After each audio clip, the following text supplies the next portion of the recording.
Yeah, what's good, Josh? Man, the Bigga P, and here to record my thoughts on the Nonito Donaire-Guillermo Rigondeaux fight from last night.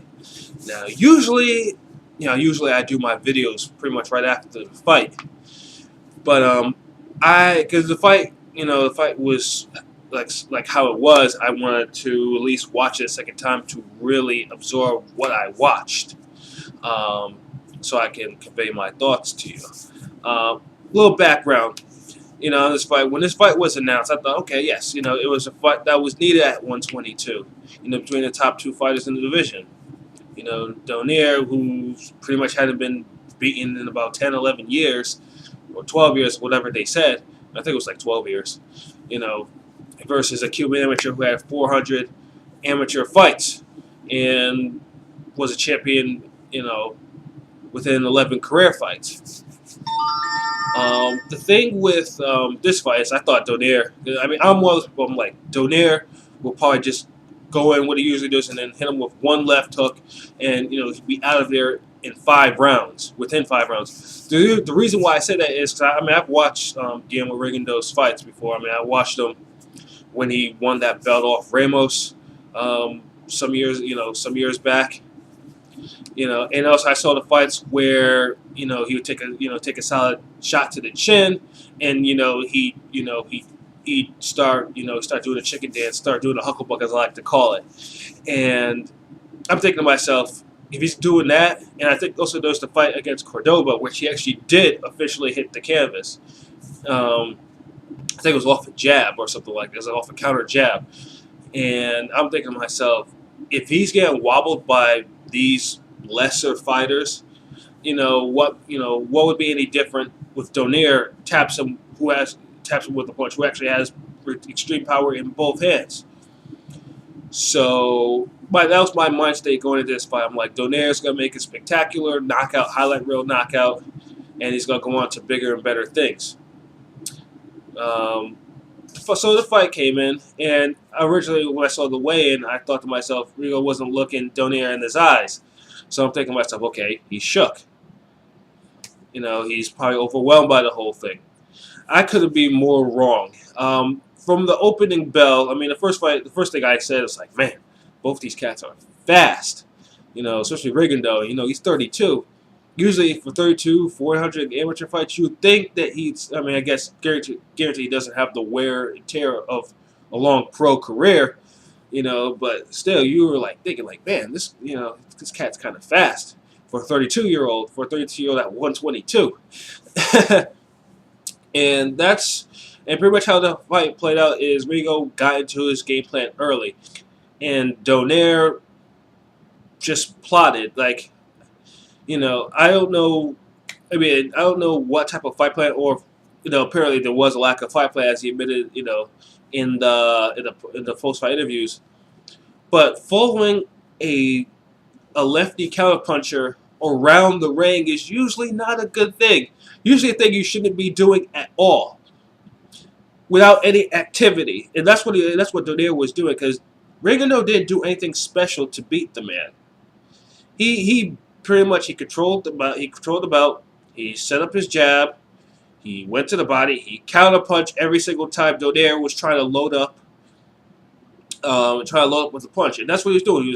Donaire was just following the man around. Did not use a jab to set up his left hook or any of his punches, and that was the theme from round one.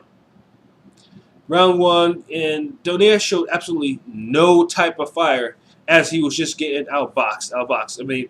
Granted, the connect rates in all the rounds were not high, but it was very clear that Rigondeaux was controlling this fight. There was no question. In the 10th round, Donaire actually shows the fire, and after Donaire was clinching, I saw Donaire did give him a little bit of the forearm to create some room, and then he dropped him with that punch.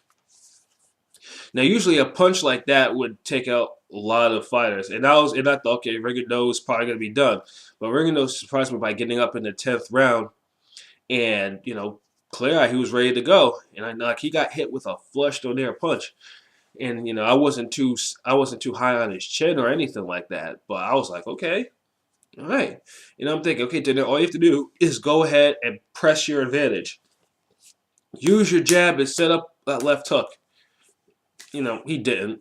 He didn't do it. In fact, Rigondeaux pretty much took control of that whole round afterwards. But it's a 10-8 round. You gotta give Donaire a round. And that was really the only round that I gave Donaire. And then later in the 12th round, you know, Rigo had him in serious trouble with a had him like he busted like it was like left hand right to the eye. Like, immediately, I'm thinking to myself, wow. I mean, that was a hard shot. I'm like, did he crack that man's orbital bone or whatever? Because that eye just went, and then all of a sudden I saw, Donaire's just like this, trying to survive, and I'm thinking to myself, oh yeah, this fight's done. Um, Pretty much all Rigo has to do is just stay on his feet, and it was just like, man, Donaire just got beat, and he got beat convincingly too. And my hat's off to him. But when the judges' scores were announced, I'm thinking there were very suspect scores, particularly the 114-113 score, which I thought was some absolute bullshit. Part of my language, but yeah, it was bullshit. It was for Rigondeaux, yes, but there was no way that fight was that close. Now, I was reading somebody who says, "Oh yeah, you got to turn the volume off," or the judges were at ringside. It was a lot easier, but no, no, no, no, no, no. It was clear as day that, I mean, like I said, I had Donaire. I mean, I had 11-1, for Donaire, and 114-113 is not the score I would give a fight like this because it was not close at all. And there was another score I think that was closer to like 115-112 or whatever, and then I think there was a 116-111, which is probably the most accurate score. And even then, that score would probably be reaching too. But yeah, my hats off to Rigondeaux for that fight. It was a brilliant fight. It was a brilliant display of boxing. I only wish that the crowd was more enthused about what they saw because they really did not know. I mean, when I heard the boos, I was kind of angry because I was like, Rigondeaux is putting on a clinic.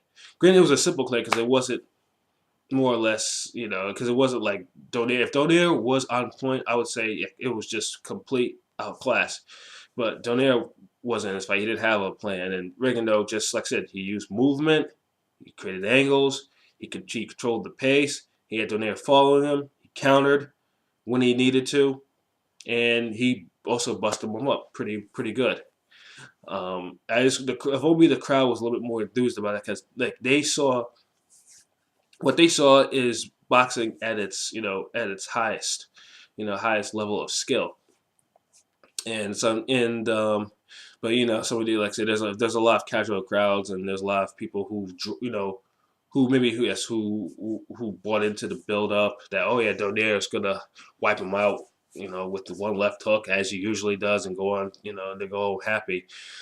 And they didn't see that. They saw a masterclass of boxing, and unfortunately, Guillermo's style is not marketable to it's not marketable to crowds that love to see slugfest. Particularly, we're coming on off the heels of Bradley Provodnikov and Alvarado Rios too.